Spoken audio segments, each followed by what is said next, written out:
మీ business ఏదైనా మీ ఊర్లో promotion చేయాలంటే అది సుమన్ టీవీతోనే సాధ్యం. ఇప్పుడే సంప్రదించండి. నా పేరు జాబేర్ ఖాన్ అండి. నేను నాయబ్ కింగ్స్ దర్బార్ రెస్టారెంట్ ఓనర్ని. నిన్న మధ్యాహ్నం ఒక నలుగురు వ్యక్తులు నా రెస్టారెంట్కి స్విఫ్ట్ డిజైర్ కార్లో రావడం జరిగింది. ఒక అప్రాక్సిమేట్లీ ఒక 1:30 ఆ టైంలో వచ్చారు. వచ్చేసి మేము కలెక్టర్ ఆఫీస్ నుంచి మాకు ఇన్స్పెక్షన్ కోసం పంపించారు. మేము హైదరాబాద్ నుంచి వచ్చాము. హైదరాబాద్లో మీ మీద కంప్లైంట్ వచ్చింది మాకు కలెక్టర్ ఆఫీస్లో. అక్కడ నుంచి ఇన్స్పెక్షన్కి మాకు ఇక్కడ పంపించారు. మీ దగ్గర ఫుడ్ క్వాలిటీ బాగాలేదు అని చెప్పేసి మా మీద కంప్లైంట్ వచ్చింది.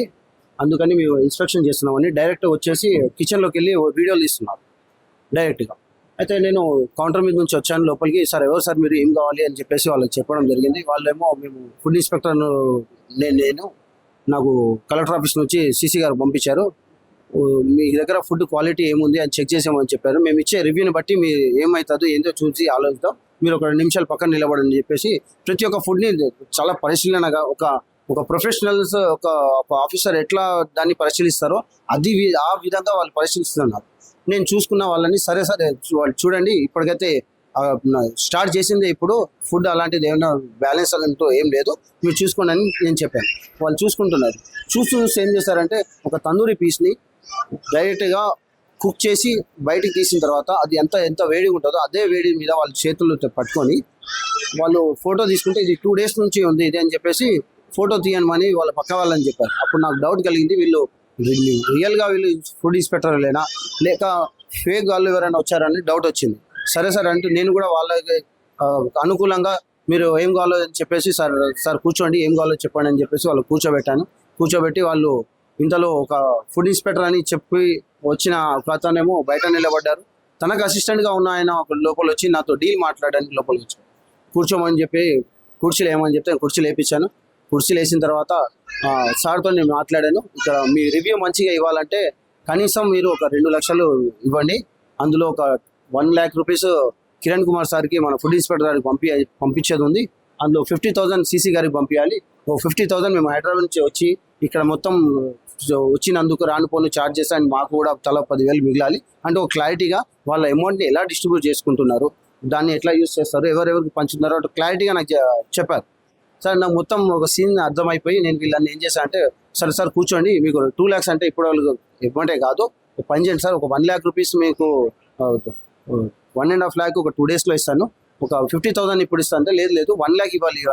లేదు సార్ నేను హైదరాబాద్లో ఉన్నా, జస్ట్ ఇలా మార్నింగే వచ్చాను, నేను ఒక పని చేస్తాను, అంత క్యాష్ అయితే లేదు, ప్రజెంట్ ఒక 50,000 ఇస్తారు, 2 daysలో 1,50,000 మొత్తం ఇచ్చేస్తాను మీకు అని చెప్పేసి కూర్చోబెట్టేసి వాళ్ళకు ఒక 30,000 క్యాష్ తీసుకొచ్చి చేతిలో పెట్టి సార్ మీరు కూర్చోండి ఇక్కడ ఒక 10-20 minutes వెయిట్ చేయండి సార్, ఏటీఎం నుంచి పంపిస్తున్నాను అని చెప్పేసి అబ్బాయిని ఒక ఏటీఎం నార్మల్గా ఏటీఎంకి వెళ్ళి రామని చెప్పేసి అట్లా కార్డు ఇచ్చేసి తనకు పంపించేసి ఒక 20 minutes వీళ్ళు టైంపాస్ చేసేట్లాగా వీళ్ళకి అన్నం పెట్టి ఇక్కడ కూర్చోబెట్టి ఈ లోపు మసీద్లో శుక్రవారం కాబట్టి మా ఉన్న కజిన్స్ కానీ మా రిలేటివ్స్ కానీ అందరు నమాజుల్లో ఉన్నారు.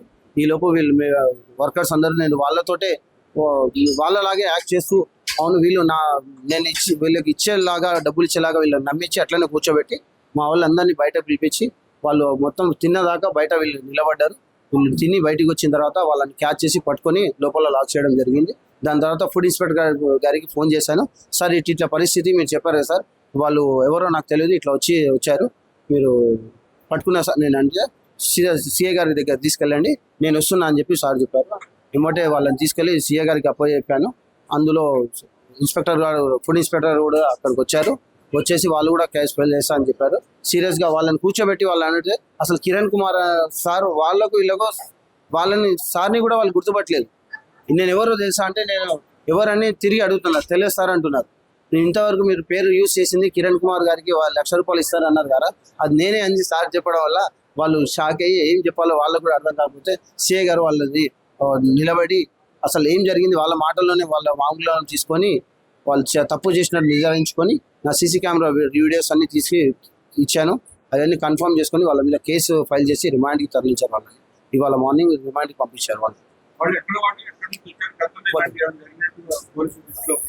వాళ్ళు మేము వెళ్ళి స్టేషన్కి వెళ్ళిన తర్వాత ఒక 70,000 రూపీస్ వాళ్ళు వేరే ఏదో కార్ ఆపేసి మేము బ్రేక్ ఇన్స్పెక్టర్లు అని చెప్పేసి మా దగ్గర డబ్బులు తీసుకున్నారు. అదే కార్ వాళ్ళని చెప్పేసి ఎవరో ఒక 2-3 అక్కడ స్టేషన్కి వచ్చారు. బట్ వాళ్ళని మేము అంతగా చేయలేదు, వాళ్ళు కేసు పెడతానని పెడతానని చెప్పేసి వెళ్ళారు. అది పెట్టారో లేదో దాని మీద నేను అవగాహన లేదు నాకు. అండ్ వాళ్ళు సీతారాంపురం టేకులపల్లి మండలం సీతారాంపురం గ్రామం వాళ్ళు. పేరు వచ్చేసి రామస్వామి అండ్ అజ్మీరా యువరాజ్ అండ్ యువరాజ్ సింగ్, ఇద్దరు యువరాజ్లే. అండ్ ఒకలేమో మోహన్ రావు. నలుగురు వ్యక్తులు ఉన్నారు వాళ్ళు. కేసు ఫైల్ చేశారు. వాళ్ళు సెక్షన్ల కింద కేసు ఫైల్ చేసి వాళ్ళని రిమాండ్కి తరలించడం జరిగింది వాళ్ళు.